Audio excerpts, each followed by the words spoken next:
হরে কৃষ্ণ কৃষ্ণ কৃষ্ণ হরে হরে, হরে রাম রাম রাম হরে হরে।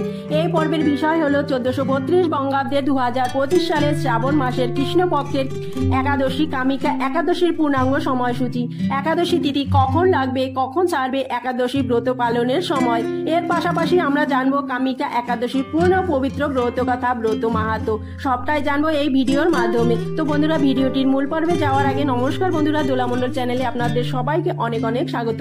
আশা করি বন্ধুরা আপনারা সবাই ভালো আছেন, সুস্থ আছেন। ভিডিওটি ভালো লাগলে লাইক এবং কমেন্ট করবেন। আমার চ্যানেলে নতুন বন্ধু হয়ে থাকলে চ্যানেলটি অবশ্যই সাবস্ক্রাইব করে আমার পাশে থাকবেন। আমার সকল বন্ধুদের কাছে অনুরোধ রইল ভিডিওটি প্রথম থেকে শেষ পর্যন্ত দেখার। চলুন বন্ধুরা, ভিডিওটির মূল পর্বে যাওয়া যাক। কামিকা একাদশী পূর্ণ পবিত্র ব্রত কথা, ব্রত মাহাত্ম্য, শ্রাবণ কৃষ্ণপক্ষিয়া কামিকা একাদশী ব্রত। ব্রহ্ম বৈবদ্য পুরাণে যুধিষ্ঠির শ্রীকৃষ্ণ সংবাদে বলা হয়েছে, যুধিষ্ঠির মহারাজ শ্রীকৃষ্ণকে বললেন, হে গোবিন্দ, হে বাসুদেব, শ্রাবণ মাসের কৃষ্ণপক্ষের একাদশীর নাম এবং মাহাত্ম্য সবিস্তারে আমার কাছে বর্ণনা করুন। তা শুনতে আমি অত্যন্ত কৌতূহলী। প্রত্যুত্তরে ভক্তবৎসল ভগবান শ্রীকৃষ্ণ বললেন, হে রাজন, পূর্বে দেবর্ষি নারদ প্রজাপতি ব্রহ্মাকে এই প্রশ্ন করলেন। তিনি যে উত্তর প্রদান করেছিলেন আমি এখন সেই কথাই বলছি, আপনি মনোযোগ সহকারে তা শ্রবণ করুন। এক সময় ব্রহ্মার কাছে ভক্ত শ্রেষ্ঠ নারদ জিজ্ঞাসা করলেন, হে ভগবান, শ্রাবণ মাসের কৃষ্ণপক্ষীয় একাদশীর নাম কি? এর আরাধ্য দেবতা কে? সেই ব্রতের বিধি বা কি রকম এবং এই ব্রতের ফলে কি পুণ্য লাভ করা হয় তা বিশেষ জানতে ইচ্ছে করে। আপনি কৃপা করে আমাকে তা জানাবেন, আমার জীবন ধন্য হবে। শ্রী নারদের কথা শুনে ব্রহ্মা অত্যন্ত সন্তুষ্ট হলেন। তিনি বললেন, হে বর্ষ, জগৎ জীবের মঙ্গলের জন্য আমি তোমার প্রশ্নের যথাযথ উত্তর দিচ্ছি, তুমি তা শ্রবণ করো।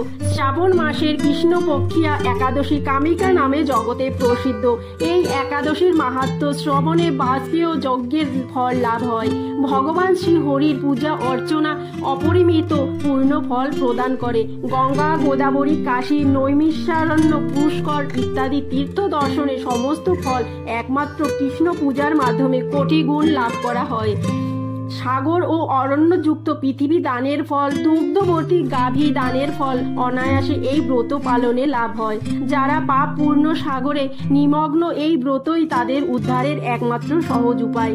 এই রকম পবিত্র পাপনাশক শ্রেষ্ঠ ব্রত আর জগতে নেই। শ্রীহরি স্বয়ং এই মাহাত্ম্য কীর্তন করেছেন। রাত্রি জাগরণ করে যারা এই ব্রত পালন করেন তারা কখনোই দুঃখ দুর্দশাগ্রস্ত হন না। এই ব্রত পালনকারী কখনো নিম্নজনী প্রাপ্ত হন না। কেশব প্রিয় তুলসী পত্রে যিনি শ্রীহরির পুজো করেন, পদ্ম পাতায় জলের মতো তিনি পাপে নিলিপ্ত থাকেন। তুলসী পত্র দিয়ে বিষ্ণু পূজায় ভগবান যেমন সন্তুষ্ট হন, মণি মুক্তাদি মূল্যবান রত্ন মাধ্যমেও তেমন তৃপ্ত হন না। যিনি কেশবকে তুলসী মঞ্জুরি দিয়ে পুজো করেন তার জন্মাদি পাপ ক্ষয় হয়ে যায়। এই প্রসঙ্গে ব্রহ্মা বললেন, হে নারদ, যিনি তুলসীকে প্রত্যহ দর্শন করেন তার সকল পাপ রাশি বিদূরিত হয়ে যায়। যিনি তাকে স্পর্শ করেন তার পাপ মলিন দেহ পবিত্র হয়। তাকে প্রণাম করলে সমস্ত রোগ দূর হয়। তাকে জল সিঞ্চন করলে যমও তার কাছে আসতে ভয় পান। শ্রীহরির চরণে তুলসী অর্পিত হলে ভগবান ভক্তি লাভ হয়।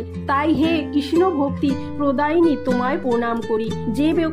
যে ব্যক্তি হরি বাসরে ভগবানের সামনে দেব গান করেন, চিত্রগুপ্ত তার পুণ্যের সংখ্যা হিসাব করতে পারেন না। তার পিতৃপুরুষেরা পরম তৃপ্তি লাভ করে। শ্রীকৃষ্ণ বললেন, হে রাজন, আমি আপনার কাছে সর্ব পাপ হারিনি কামিকা একাদশীর মাহাত্ম্য বর্ণনা করলাম। যিনি ভ্রূণ হত্যা করেছেন তিনি যদি পাপ ও ব্রত পালন করেন এবং এর মাহাত্ম্য শ্রদ্ধার সহকারে পাঠ অথবা শ্রবণ করেন, তিনি সর্ব পাপ মুক্ত হয়ে কৃষ্ণ লোকে গমন করে। 2025 সালে 1432 বঙ্গাব্দে শ্রাবণ মাসে কৃষ্ণপক্ষের একাদশী কামিকা একাদশীর পূর্ণাঙ্গ সময়সূচি। একাদশী তিথি শুরু হবে 20 জুলাই 2025 বাংলা, 3রা শ্রাবণ 1432 রবিবার সকাল 10:53 পর থেকে। একাদশী তিথি সমাপ্ত হবে 21 জুলাই 2025 বাংলা, 4ঠা শ্রাবণ 1432 সোমবার সকাল 8:28 2025 সালে 1432 বঙ্গাব্দের কামিকা একাদশী পূর্ণব্রত পালন করা হবে 21 জুলাই 2025 বাংলা চৌঠা শ্রাবণ 1432 সোমবার একাদশী ব্রত পালন হবে 22 জুলাই 2025 বাংলা 5ই শ্রাবণ 1432 মঙ্গলবার সকাল 5:06 পর থেকে সকাল 6:22 মধ্যে একাদশী ব্রতের ভিডিওটি এখানেই শেষ করছি। আশা করছি ভিডিওটি আপনাদের ভালো লেগেছে। ভিডিওটি ভালো লাগলে অবশ্যই একটি লাইক কমেন্ট করবেন এবং অন্যান্য বন্ধুদের সাথে ভিডিও